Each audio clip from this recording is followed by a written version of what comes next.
We acknowledge the original owners of the land on which we podcast, whose stories were told for thousands of years. Today, we are recording in Meanjin. We pay our respects to elders past and present who may be listening. Sovereignty was never ceded.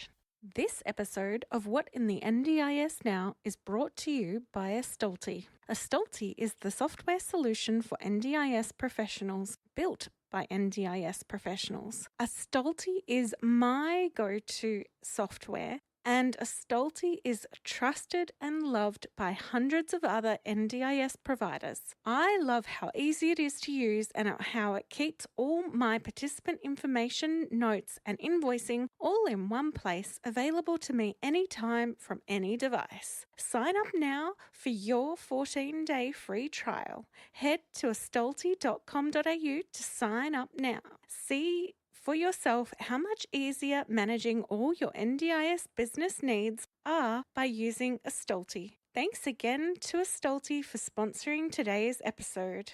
A quick note before we get started that there may be some swearing in today's podcast. If you don't like swearing or usually listen with children in the car, you have been warned.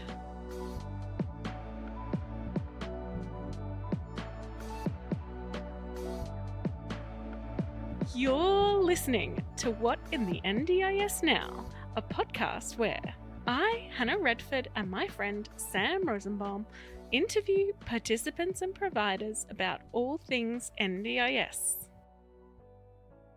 Hi, Sam. Howdy, Hannah. How you going? I'm going well. Yourself? Good. Today on the podcast, we have Justin. Morning, afternoon, Welcome. Good day, good evening, wherever you are, wherever you're listening. Whenever you're listening. Top of the moment to you. Oh, top of the day, yeah. So, tell us, where did you grow up? Me, I grew up in Adelaide. That's not my fault. I was just born that way. But mum and dad let me escape when I was 21. So came up here on a holiday back in the day. See my friend who was a bit of a Navy Air Force brat that they bounced around, and this is where he finished up. And off the back of that, basically, just came up here in winter, and Adelaide winter is horrible. Brisbane winter is awesome, and I moved up 6 months later.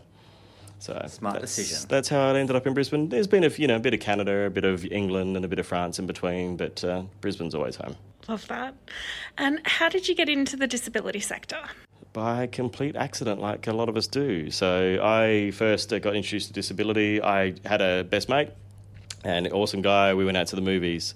He happened to be a wheelchair user, which I didn't think was not normal. I thought that was just a mate. He just had a different way of getting around. And it wasn't until I really saw people just treat him, be condescending, pat him on the head, that real condescending behaviour, that I just went, this is just not right. So that became the soapbox that I carry around with me wherever I go, and just championing the rights of people with disability since 11, basically. And since then, a lot of volunteering, a lot of board work, and then by nature of what I do, just sort of supporting people in housing now. So tell us, what do you do now? What do I do? I wear a few hats, as many of us do. The main hat for the purpose of today's conversation is I'm an SDA provider, basically. So I describe that as a property manager on steroids. So we kind of help people, help developers and investors really understand the sector and what the market needs, where it needs to be built and what it needs to be built to, and then help sort of transition residents and tenants into suitable said awesome accommodation. And typically independent living or potentially co-tenanting. We very rarely have a third resident in a house. We just don't think that's where the market should be or is heading. So that's what we do. We do a little bit of support in the space. I do a lot of advocacy, and I'm on a few boards in that space too. The most exciting one is probably the partnership with Griffith University, which is the Inclusive Futures Reimagining Disability, where we connect some of the best researchers and academics in the space to corporate sector to really solve some problems around accessibility and inclusion for our disability community. That's two of the hats that I wear, yeah. Awesome. And you're also a lecturer.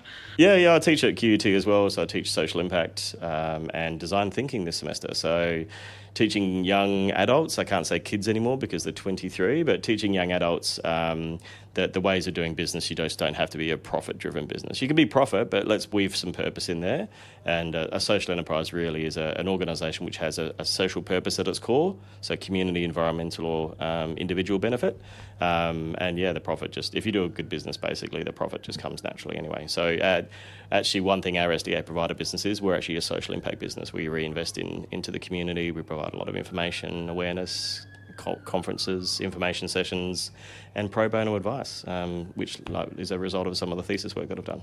Speaking of your thesis, do you want to give us a bit of a rundown of what that is? Yeah, so I did my MBA, my Masters in Business at QUT in good old Brisbane in Meanjin.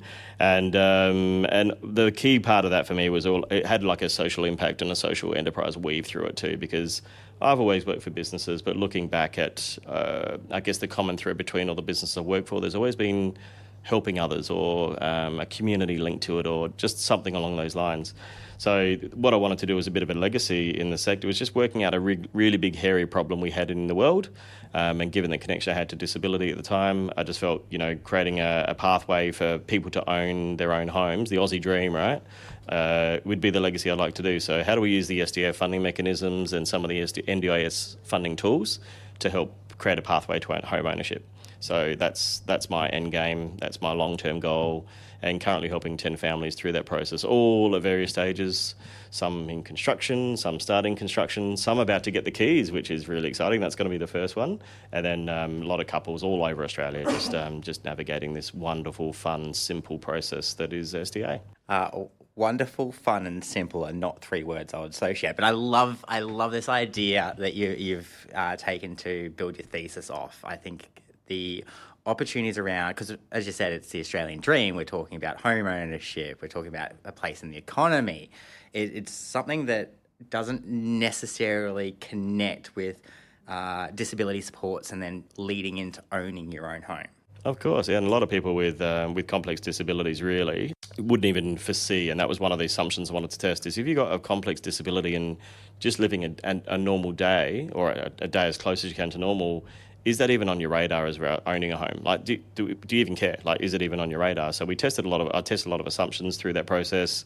I think we had feedback from about 120 people. I conducted 25 in-depth interviews to really validate and test those. And I think it was less than 5% of people we spoke to actually believed it was even possible, because they're so used to, I guess, the being let down every step of the way, being engaged and held captivity in a public housing environment, or a inappropriate suitable housing in unsuitable housing environment, where even today we're dealing with people that can't even get to their bathroom, or they have to climb the stairs manually because they can't get to a bathroom or say goodnight to the kids or anything. So I think that time is past, so it's time to mix it up a little bit. So it is not simple. It's a simple process really, but it's just getting the world to understand the different complexities in it.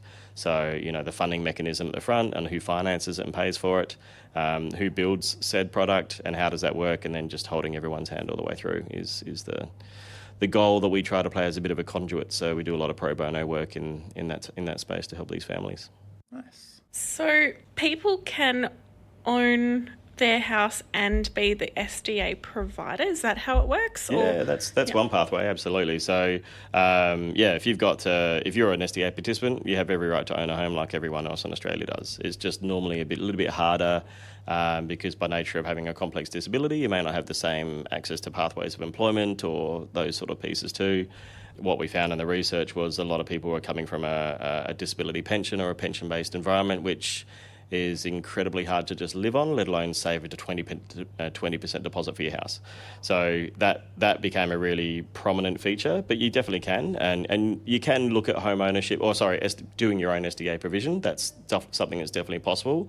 But what we've done as a bit of a product is we provide like a low-cost service for people going through that. So they don't have to go through the NDIS registration, the compliance, the insurances are crazy expensive.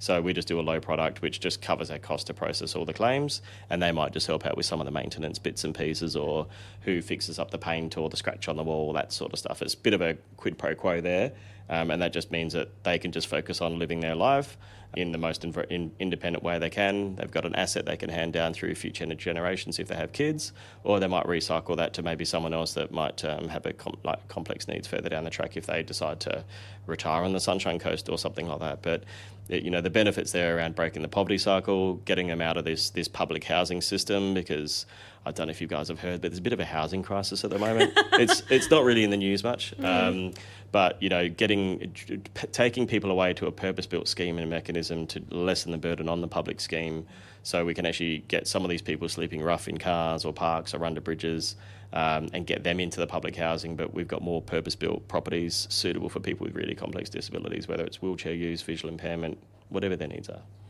So how would someone on like DSP get a loan to be able to do this? Yeah, that's a bit harder. So what we've got, there's a few people out there trying to do zero deposit loans, if you want to call it that. Mm-hmm. When I did the study work, we looked at 4 different mechanisms. One was a rent-to-buy sort of scheme. Mm-hmm. That's quite challenging to do with some of the legislative frameworks in Australia. I think it's actually against the law in South Australia unless you're a government body. But one of the things we looked at was a shared equity model where over time a contribution of the SDA payments would be quarantined. But shared equity seemed even more complicated because of the legal agreements and who owns this and what happens if that happens. And then the model we tested and kind of built out an assumption for was, let's just say we went out and built some apartments, and the scheme's changed since a lot since I did the thesis work. But you might create the apartments, and the investor might create and generate the income or the revenue from the SDA funding mechanism. There's another funding mechanism where a person living in an SDA property contributes 25% of their disability pension towards that too. So what the plan was, and the premise we said was, how about we quarantine that reasonable rent contribution amount, which is about $11,000 a year loosely, and put that into a separate bucket and separate account, and then over 5 or 10 years that becomes 120,000, maybe a bit of interest if you're lucky, and then you could almost use that as your deposit and then refinance the debt away from the owner, the property owner or the developer, and then actually own the asset in your own pathway. So that was one way we were looking at getting away from that 0% piece.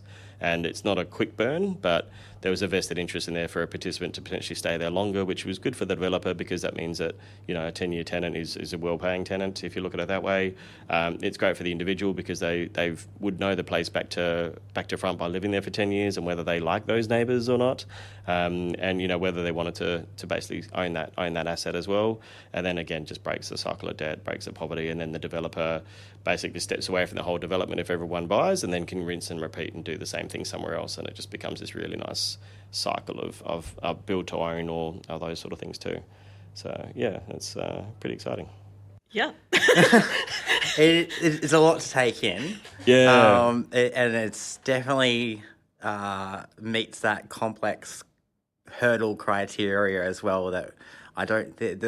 providers, we generally have to deal with lots of red tape and legislation, but I think this sort of goes into a whole new level of... Yeah, well, the one thing I didn't talk about, Sam, is my background. So I've got 15 years in banking and finance, so talking bank speak comes naturally. And let's just say I live my life in Excel spreadsheets and financial calculators, but understanding the mechanics of how banks work and even how they look at risk and how they treat people with disability, if that makes sense from a financial perspective.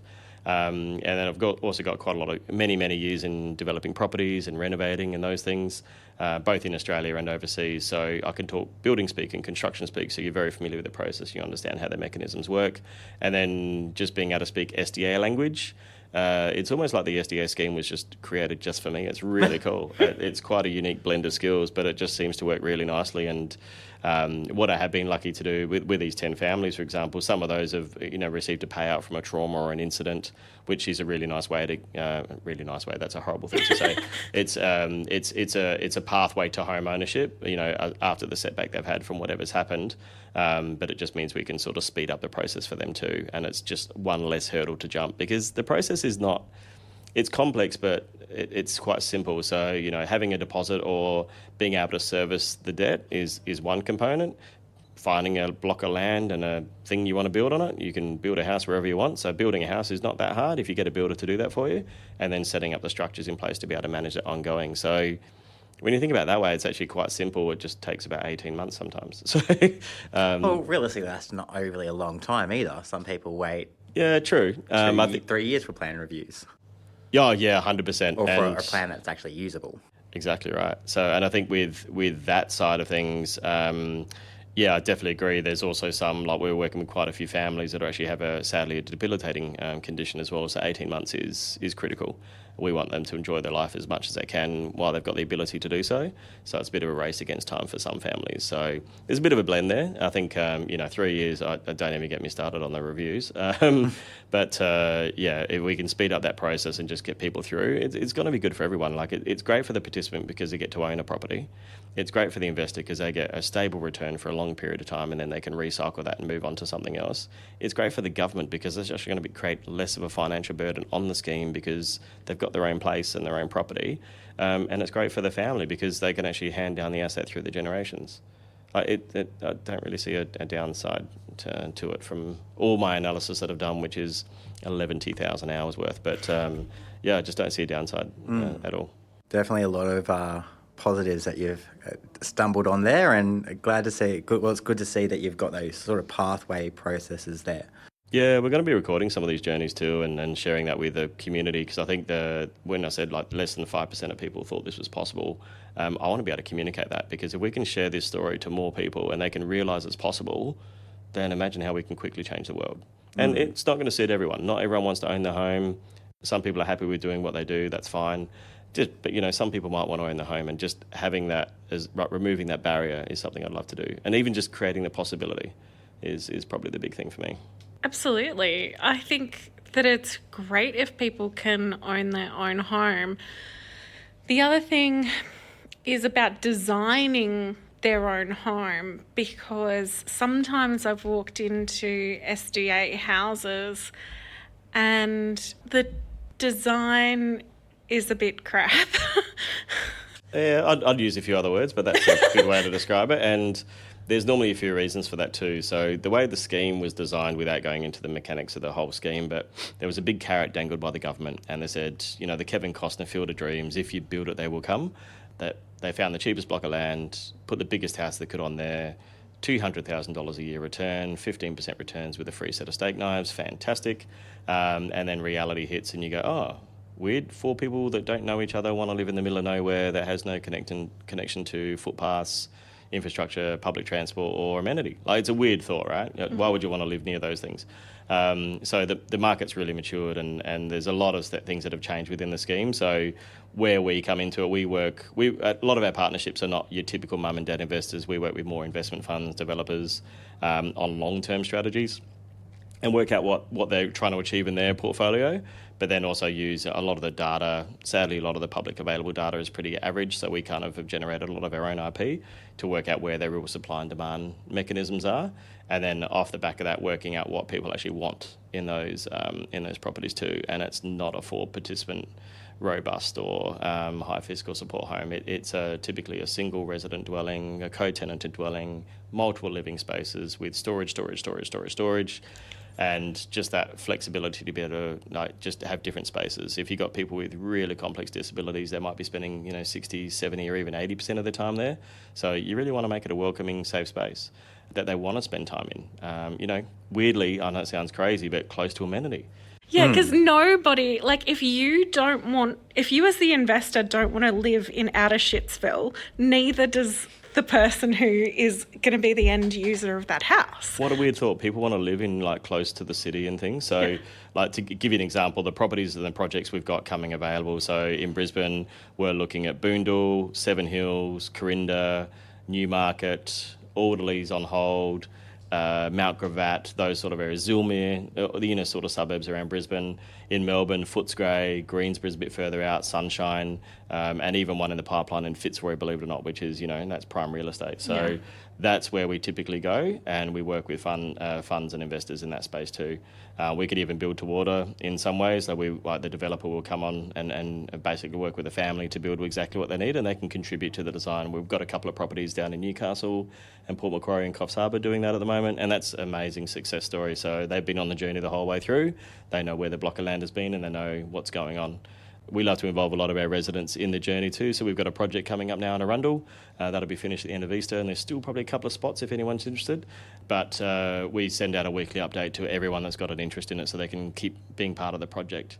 And if we lock them in, or not lock them in, but if we have, secure interest from them soon enough, they can choose maybe what paint colour goes on the wall, or what colour tiles, or which way the door opens, depending on where they're at. So, and that way they can feel more part of the process, even if they are a resident or a tenant, if you want to be crude and call it that. But yeah, just try and involve them and keep them as happy as they can, because if they're being involved in the journey, it's their house too, right? We're talking with a provider recently, actually, where we're recording today at Lakefield Care. Richard, one of the directors, he was talking about empowering. This is taking that idea of empowering a person to a whole new level. Yeah, enabling, not disabling. And using, and even some of the stories in housing, you just sort of see the life-changing things that come out of having a right house design. There was a story we shared last week where we had a chap that has had a massive injury at work and he's in his workplace. And we'd go out there and a few times over a few months and you'd see a bit of sticky tape or masking tape on the floor, and it was just moved a little bit every time we got there. So we found the story was he was learning to walk again.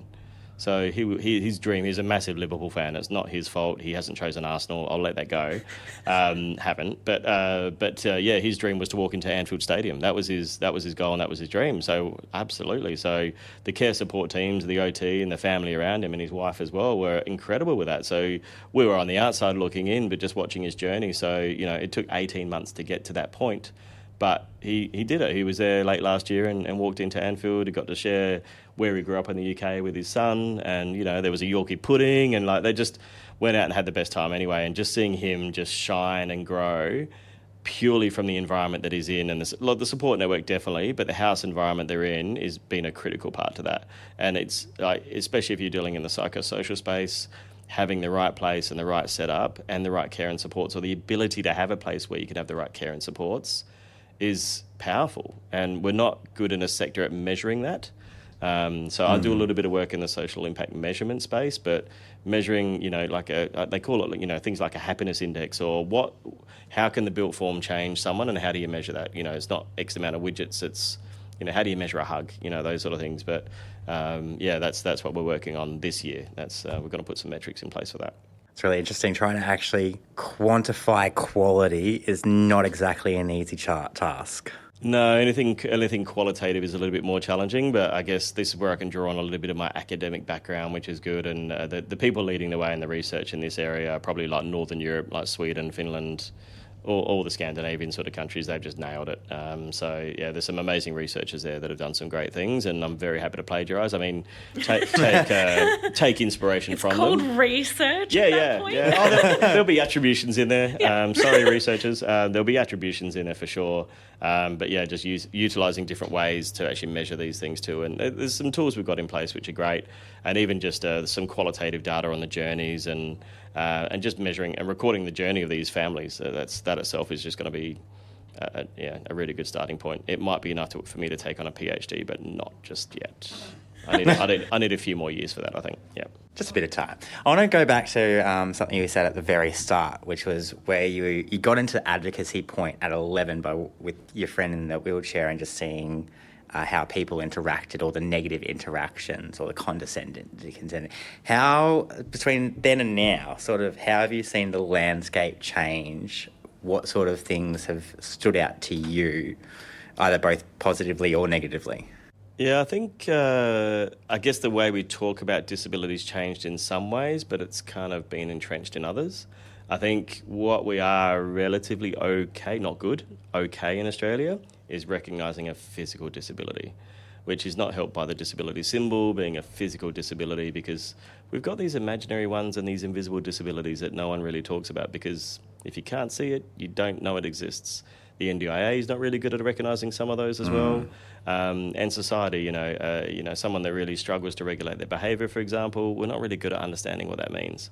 There's been some really good advances in that space, and I think we're better, but you use the word autism and the whole world just goes into this pre-programmed, let's look at the Hollywood TV show where there's maybe an actor that's portraying an autistic person that's never had autism or lived with autism. So we're better but worse in some ways.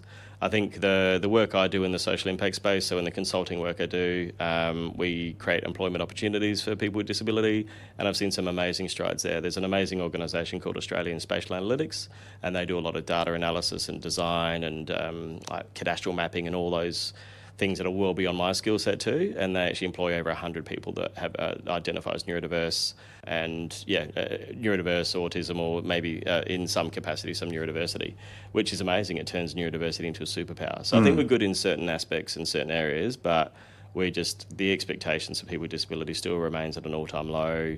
We're still paying like sub-minimum wage, like $1 an hour for some people in Australia, which is modern slavery, in my personal opinion. 100%. Well, it is. Yeah. Oh, well, yeah, I'm not a lawyer, but yeah, like to me, it just, if someone's doing the same job in the same way, then they should get paid the same same wage. And yeah, I won't go too far down that path. We'll spend way more than an hour chatting, but yeah, there's a whole element there, and I think we're getting better. I think the NDIS has given us a really good voice in Australia, but it's also kind of given us a way to channel our anger and things because it's costing too much or this, that, but you just don't understand the mechanics of the scheme and at a very binary level. But yeah, so better in like with a physical disability. I think invisible disability is not so good. Still got work to do. Yeah, but I always describe it as, same with the NDIS, it's the best it's ever been, but man, we've got a long way to go.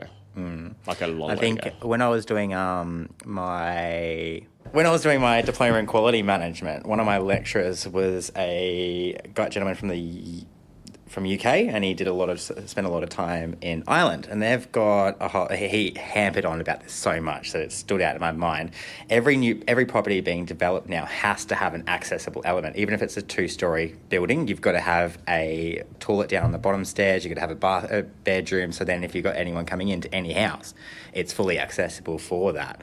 I quite like that idea, but I think we're still a long way short of that. In Australia. It's an interesting topic at the moment, especially with the Royal Commission findings too. So the talk around the change around improved livability and potentially removing it from the scheme. And we had a really good conversation about this regularly. And we're kind of building a bit of a consensus as a group to kind of push back and understand more of the mechanics why. And I try to put myself in the shoes of those that were on the Royal Commission. And, they were sort of going through this process, and it would make sense to standardise accessible design. Now, Australia's a pretty young country. We don't have, 2,000 years of built history form in major medieval towns. So the ability to be able to do it should be a lot simpler. Brisbane is the city of hills, so finding a level block of land is not easy sometimes, and we've got way too many suburbs with hills in it, so it's just way too hard to find. We rolled out this premise that under the National Construction Code, which is, I guess, the design standard basic things before the SDA, was actually built to the silver level, which means there was similar things, Sam, like accessible design inclusions all the way through for the same purposes for that too. Now, stairs don't really work well with some disabilities. Wheelchairs and stairs don't go great together. No. I've tried, I've seen, doesn't work. Joking. Depends on the outcome usually. Yeah. You get a crook old speed when you go down the stairs. But yeah, like I think the premise is there too. But then the talk when the Royal Commission were kind of getting together and sort of reviewing some of these things too, it would make logical sense to go, okay, well, if we upgrade the National Construction Code, then by default we probably wouldn't need improved livability. But there's quite a few extra positions that need to be considered with that too. And one is, if we removed improved livability, what would the impacts be? If we're removing a pathway for home ownership. Sorry, not home ownership, a pathway in from group homes into a home. And these people with complex disabilities are going to be competing in the mainstream rental market, which is already compressed. It's going to rule them out completely. Not that there's discrimination in the property industry or in the property management space at all. No, it's a perfect industry. 100%, yeah, no discrimination. So that would be a major issue as well.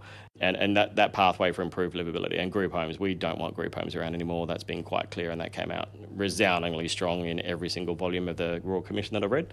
But yeah, that's the extra pressure there is huge. And then you've also got to rely on the things that all states need to play to be able to roll out the National Construction Code. And there's a few states, WA for example, that are not looking to participate fully. New South Wales are now tempted to go on hold, and if that falls apart, then this whole recommendation becomes a moot point. You just couldn't roll it out. And then let's just assume everyone's aligned and everyone agrees to roll out this scheme. How long is that going to take? That's going to take maybe 5 years, maybe 10 years, maybe 15 years. And every time we change the SDA scheme, that's scaring investors. And given the whole scheme is built on private investment, normally, I wouldn't be too fussed about investors in some capacities, but the whole scheme is built on private money, on coming into the sector. So every time you move the goalposts, which has happened more in the last 12 months than the last 4 or 5 years, it creates uncertainty. And when there's uncertainty, less people get involved. I know way too many projects on hold. I know way too many projects being shelved or being sold off as other asset classes and just leaving the sector completely and may not return because of this constant change and the constant goalpost moving. Yeah, it can be very tricky even to try and keep up with half of the news most of the time, and that's kind of our role in running this program. Well, the one last week, I don't know if you saw the one last week, there's actually new changes to the SDA pricing arrangements guide, which was released, I believe, on the 25th of January, but dates back to the 1st of January. So we've actually just had something roll out 3 weeks retrospective. So again, how much does it really help people navigate the changes in the pathway ahead if we can't even give advance notice? Some of the new PACE rollouts and the PACE changes as well.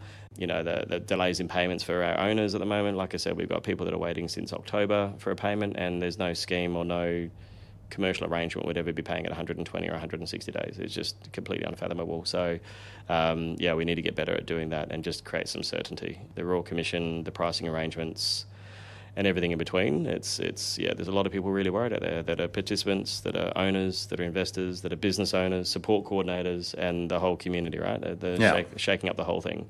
SDA providers, constantly trying to get your head around the changes. And just as you get your head around like the July changes, because they were big.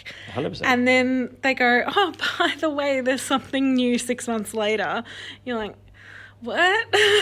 And we're okay to keep across those changes if we get a bit of a heads up. Right. I think we all work together. We're quite collaborative with a lot of the providers that we work with just to get ahead of the game. But it's when you change a goalpost without context, without reason, without any understanding what was happening, or retrospectively, oh, by the way, 6 months ago, this happened. It's just hard to navigate too. And then you're still relying on the NDIS to deliver on promises that they promised, July 2023 by October, and we're now in February and we still haven't resolved an issue. So we've now got participants' plans running out of funding. I don't, from a legal standpoint, whether they'd be deemed as squatters now because they're technically living, almost rent-free for four months. And then these poor investors, whether it's development funds, not-for-profits, or mum and dad investors, or even people with disability owning their own home, right? How can you maintain a mortgage without a payment for 4 or 5 months? Yeah. Imagine someone paying that in the mainstream rent market. That just wouldn't be tolerated. And, there'd be an outcry, the Residential Tenancy Authority would be in place, and an eviction would have happened a long time ago.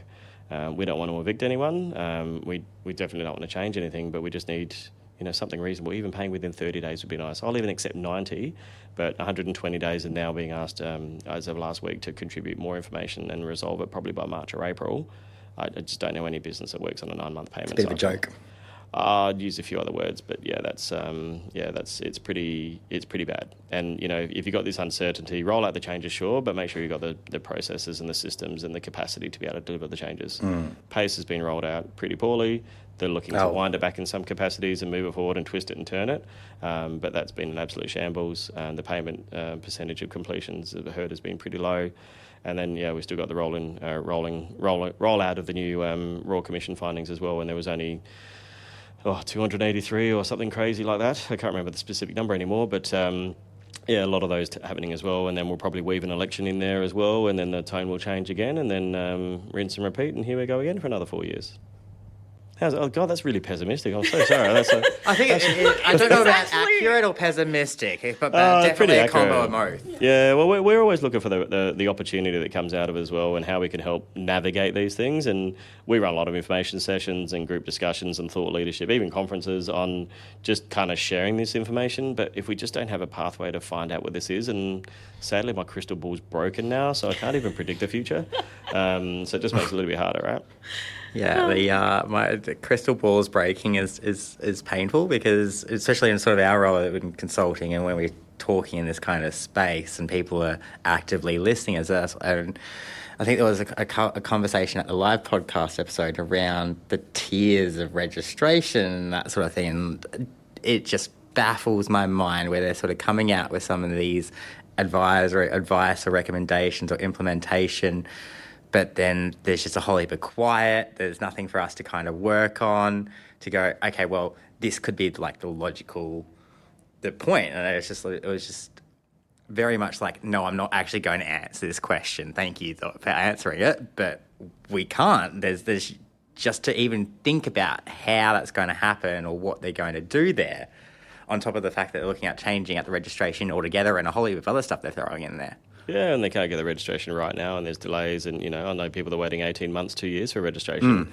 But then there's other companies out there that are already pre-registered and pre-packaged, and you buy that off the shelf for $5,000 and off you go. I had a conversation with a care provider that had never spent a day in disability. None of the staff had been involved in disability, and they wanted to come and work with us as a business partner. And I'm like, need a bit more than that. I've seen more Facebook posts requesting about buying a NDIS registered business now than ever before. Absolutely, yeah. And it's all from anonymous postings. Of course, yeah. I love the anonymous posts. They're great, and I like poking the bear on those groups a little bit. But and if the first question is I want to buy an NDIS business, and the second question is how do I find participants, I'm like, you're just not quite getting it really. But that question of how I'm waiting for my registration, how do I go how do I find participants? What's a service agreement? Yeah. Those sort of questions as well. And yeah, they're like trigger words really for me. And we're very careful on who we partner. We take every care provider we work with through a very robust. A lot of the care providers would probably say way too complicated, but we want to understand what their strategies are with staffing and with the resilience and scalability and all those things, because if we don't have an understanding and the NDA gives me a call and says, hey, what happened here, and we don't have any depth of knowledge and we're working with someone that's never been in the sector before, I really like sleeping at night. So we kind of do those checks up front and just make sure. And once we've done that, then we've got a collaboration, ways of working with them as well. And we check in, we partner with them, we're proactive. We do a bit more than the average SDA provider would, and just we're involved every step of the way. We're almost like the conduit or the project manager, I'd call it, just making sure the guardian's involved and the public trustee and the parents are happy. The participants on the journey, they understand what the next steps are if they've got the capacity to. And then, just the transition of the property, coordinating any leaky taps or squeaky doors, making sure all that's done, and just making sure that experience for an individual and all of the supports around them is as seamless and as fluid as we possibly can in the complex sector we work in. So I've got a fun, Facebooky question for you. Oh, go on. Yeah, throw it at me. So do you think that it's the responsibility of the SDA provider or the civil provider to provide the furniture for a house? Yeah, I think there's we kind of work in the world of grey there, and there's a few things on how we look at it. So the first thing we do is look at the participant and their situation. Now, if they're coming out of a hospital or an aged care facility, or not that we've got anyone left in aged care, of course, but if they're coming out of an environment where they might just have a bed and very limited, like clothes on the back sort of thing, then they normally don't have furniture or the capacity to buy furniture. So in those scenarios, we normally either work with the civil provider or even the owner, the property owner. We don't typically buy it ourselves as a provider, and the property owner may have some tax benefits as well from being able to claim that. So we do that. Most of our owners that we work with on a long-term basis, normally we get them to put aside some like $5,000 or $10,000 for each property anyway. So that way, once a resident moves in, we can fill in any gaps that we need. So a fridge, TV screens, monitors, dining table, lounge. Washing machine. Yeah, washing machine's pretty standard inclusion now. Washing machine, dryer, dishwasher, fridge, normally pretty standard with a lot of the properties we do. And then, but you might have other families, like we've got a lot of individuals that, are moving out from mum and dad's house. So they have got every single piece of furniture, and if it's their furniture, it's part of their journey and that's what they want. So we think that's really important to honour that too. Now, there's probably a few daggy things we probably wouldn't want in the house, but if they're attached to it, we'll stick with that too. So we work very individually with them. You've got to keep the lava lamp. Yeah. The 90s were a great decade for a lot of things, but yeah, I don't know if Lava Lamp was one of them, but yeah, good music-wise, but yeah. And a lot of the civil providers we work with will happily go out and provide furniture there, depending on the situation and the scenario. But we work in, I'm going to give you a really indirect answer to a direct question, which is typically the SDA provider I wouldn't think would do it unless they include that as part of their offering.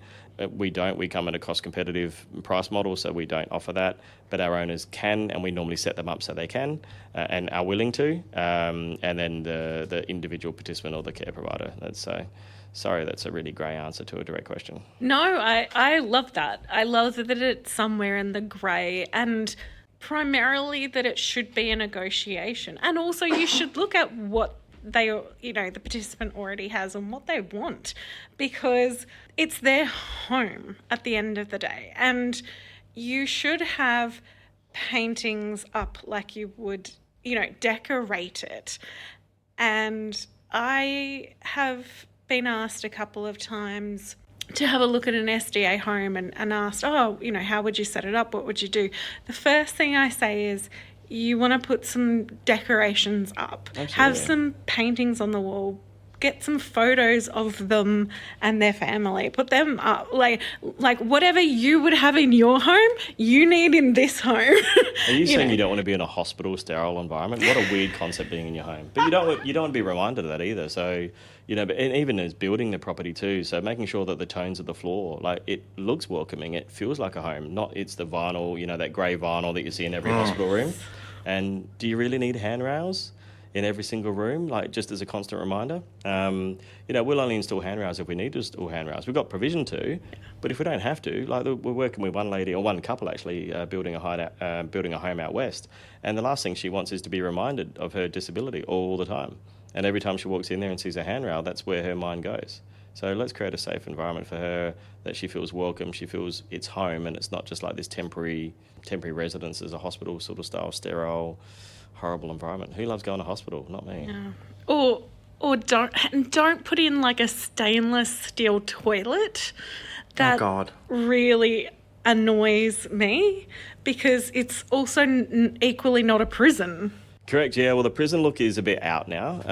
Industrial chic is kind of cool, but stainless steel toilet's not so great. But there's some really good technology if you're building in the psychosocial robust category, for example, where you can actually use like porcelain, or there's actually a hard plastic that's really good now. So it actually, I won't say it looks like a normal toilet, because, toilets are pretty toilety, but it's actually a bit more resilient and a bit more robust, if I can use that word for robust property. I need a better vocabulary, but it just looks a bit more welcoming, a bit more suitable, and still pretty hard wearing as well, or should there be any risk to behaviours of concern or anything like that. No, because it's not like technology hasn't come a long way over the last couple of years. A lot of things have, like the assistive tech space is amazing, but the built form and the way of building houses hasn't really evolved too much, sadly. Like, we're seeing some pretty crazy stuff in the modular space and pretty crazy stuff in like 3D printing, but it still hasn't translated to mainstream. We're still traditional stick build. The trades like to stick with timber, or they like to stick with steel frame, and they don't deviate from that too. So if it's a toilet, it's a toilet, and it's a toilet, and it's probably a stainless steel toilet. Unless you get involved in the design very early and, working with a really good architect, typically. I prefer architects over designers typically, just because they kind of consider so many extra aspects that a designer wouldn't, and that just makes it more welcoming and more suitable. And I've walked into robust properties that look like a prison, but I've also worked in robust properties that just you wouldn't even know. It just looks like this most amazing brand new display home, and it's just a few extra things, like the TV might be behind Perspex, but you don't even notice it. It's got a beautiful timber frame around it. The shower fittings are all fitted there in such a way that it might be a rain shower coming from the roof, rather than a little nozzle sitting on the wall that looks like a prison sort of toilet, like a shower head.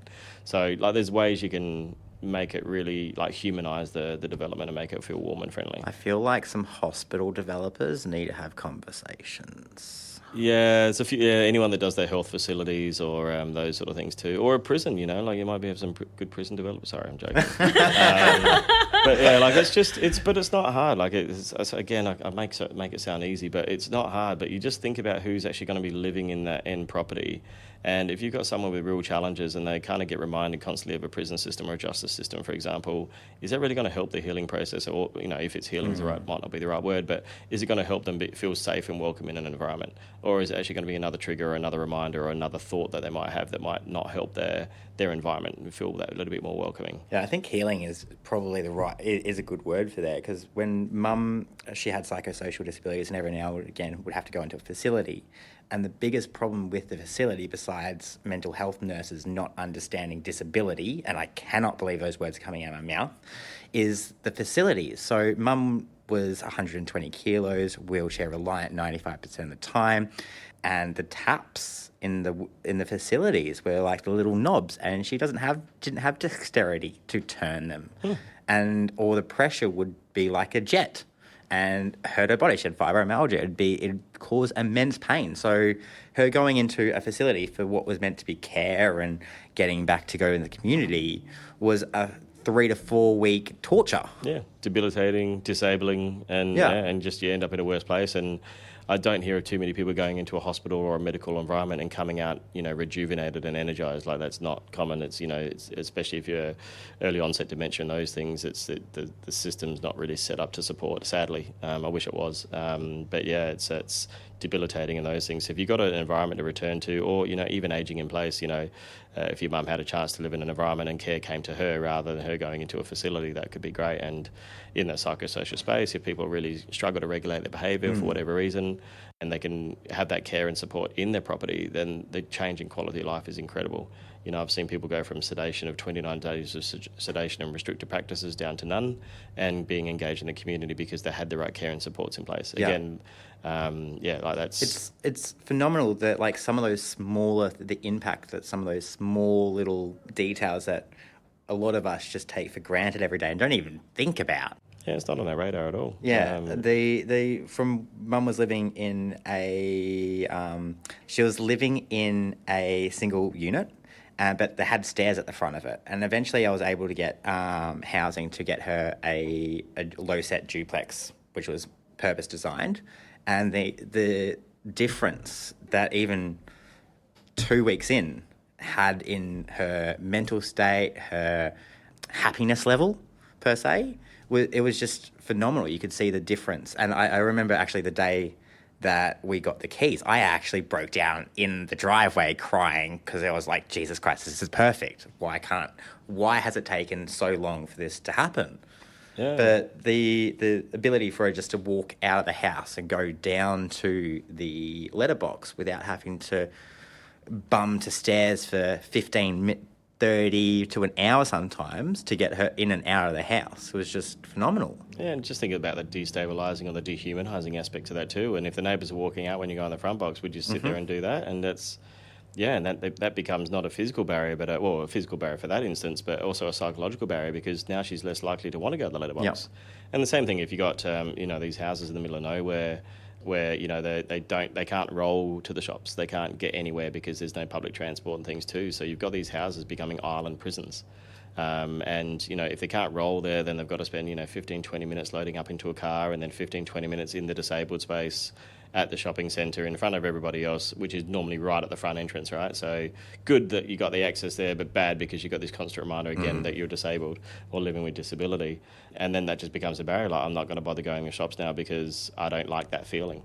And then your world just gets smaller, and when your world gets smaller, then the behaviours and things that can come out of that as well. It's not healthy from a mental health perspective as well. So yeah, 100%. I think the built form in Australia has the potential to be amazing and enabling, but a lot of time it just falls short. So yeah, and some of the designs that we see, like even last week we've got a beautiful robust property, but there's a hole in the wall, and I'm like, well, how are you supposed to be able to put a hole in the wall in a robust property? Again, it ticks the compliance box, but it doesn't meet best practice sort of approaches. And for me or for us, our approach is the SDA design standard is the minimum. That's the starting point. That's where we start the conversations about what we do, not the finishing point where a lot of people finish up to. So yeah, I've poked the bear on quite a few conversations there, but if you get it right at the front end, it's easy. It's so much easier. You've got everyone set up for success. The owner knows what's going on. The SDA provider knows the ins and outs of the property, and the participant has a beautiful environment they can thrive in.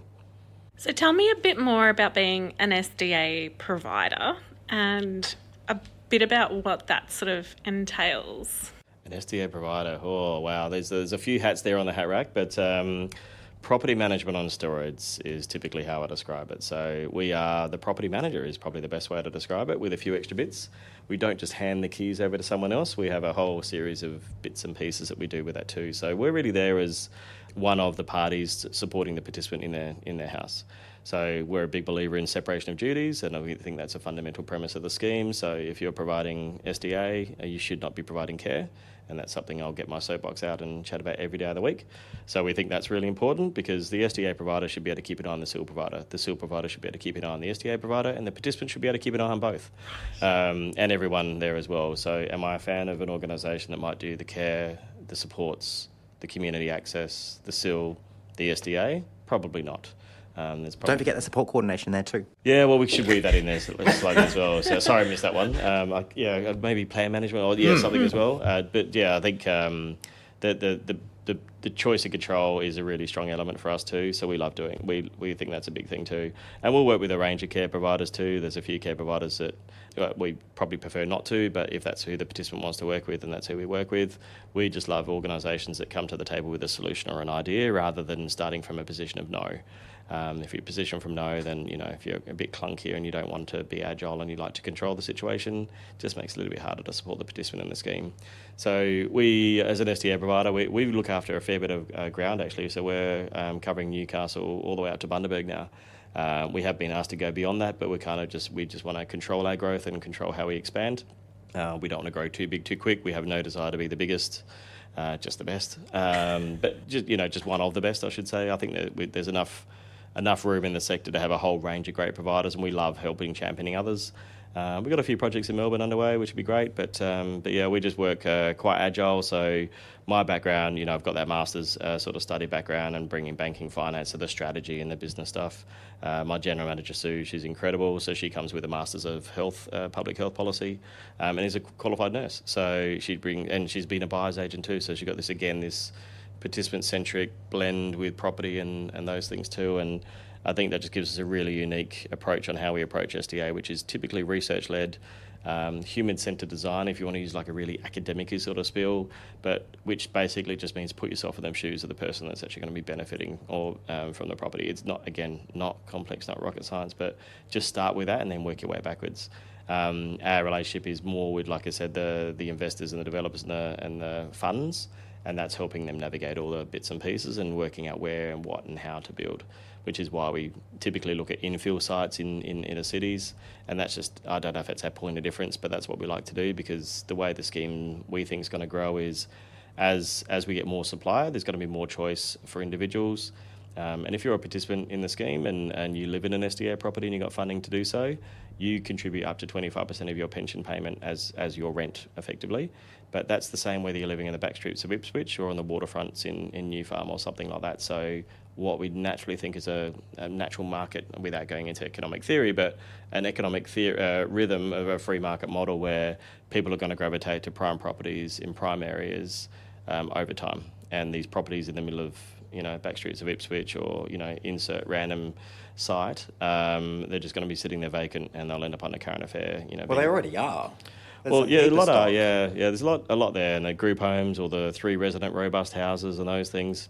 Yeah, absolutely not really fit for purpose. And why would people want to live there? So I think mum and dad investors, are still flocking to the sector at the moment. But I think as maturity and understanding of the sector grows over time, then that will hopefully become less. But I think, the scheme's more designed, I think, for large-scale developers and investors and institutional funds, because they're ones that are investing, $40 million, $80 million tranches of money to do it. And even there's probably a bit of work to do too. But yeah, that's typically how we like to work. We like to get engaged with a participant and those at the design stage. So we've actually got that 6 to 9 month time during the build process, and even to help provide feedback on the design, not from a compliance perspective, but just on what's favoured. Even get the participants involved in those conversations, and then once we hit completion, then ideally we've got some happy residents ready to move in, which is pretty exciting. Awesome. So hopefully that gives you a bit of a nutshell on good old SDA. It really takes the idea of person-centred design and co-design servicing quite well, and implementing that within how you're developing your properties. 100%, yeah.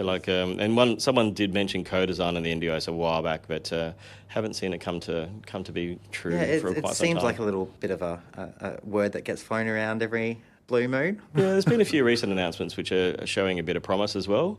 But we're out of an election cycle, so I just don't know how much we're going to see of that happen as well. I think there's definitely elements of the scheme that are working well. There's elements of the scheme that are not working well. And if you think about sitting back in 2013 and looking ahead and going, what's this thing going to look like? It would be impossible to forecast what that's going to look like, right? So they've done an incredible job, I think, with that too. The methodology and the pricing changes and the whole scheme change in SDA July last year was amazing. I think there were definitely elements in there that were amazing for the sector, and it was really good because you look at the basic principles of how they built the model, it makes perfect sense.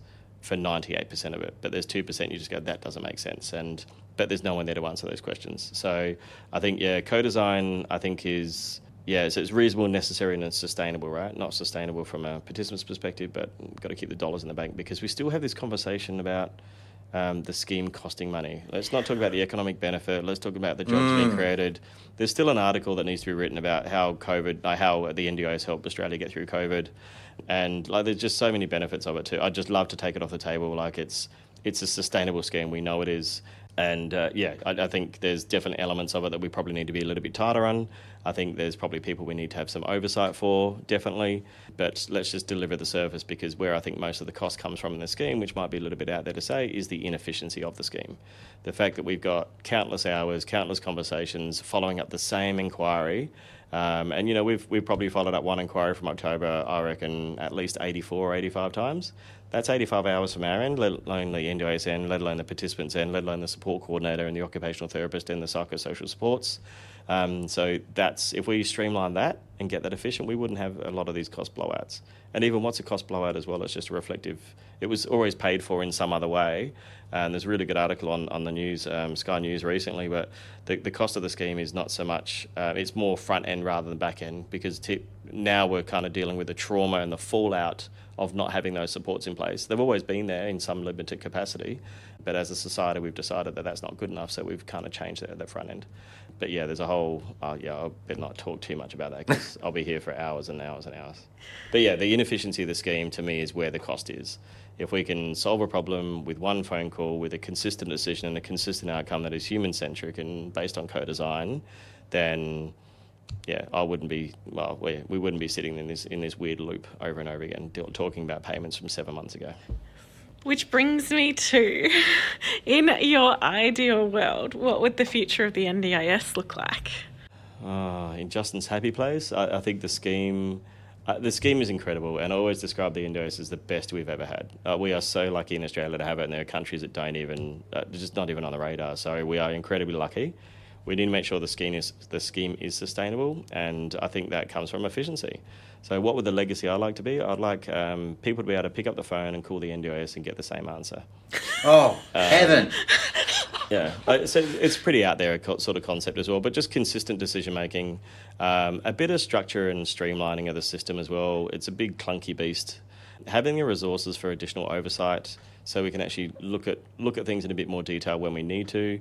And my dream would be to send an email to the Quality and Safeguards Commission and have a response well within 28 days, or just having someone regulate the sector. I think for me, in the housing space specifically, I'm thinking holding dodgy SDA providers accountable. That's something at the moment that there's no or limited accountability. The NDIS is not really interested, because if it's not impacting the participant, it's outside their remit. The Quality and Safeguards Commission is largely the same, unless they're a registered provider, so there should be some quality control there. The ACCC, the Competition and Consumer Commission, they don't seem to want to have an appetite. The Australian Security and Investments Commission, ASIC, from an investment perspective, don't seem to have it there. The Small Business Commissioner doesn't seem to be wanting to be interested. It doesn't really fall under consumer law a lot of the time, so it's typically contract law. And off the back of that, I know a lot of people trying to get away from their current SDA provider, and are just having really limited success because there's just no one to go to. Awesome. Well, thank you so much for coming on the podcast. My pleasure. Now, we need to know where people can find you, where you would like people to find you. Find me? Normally at a wine bar. No, I'm joking.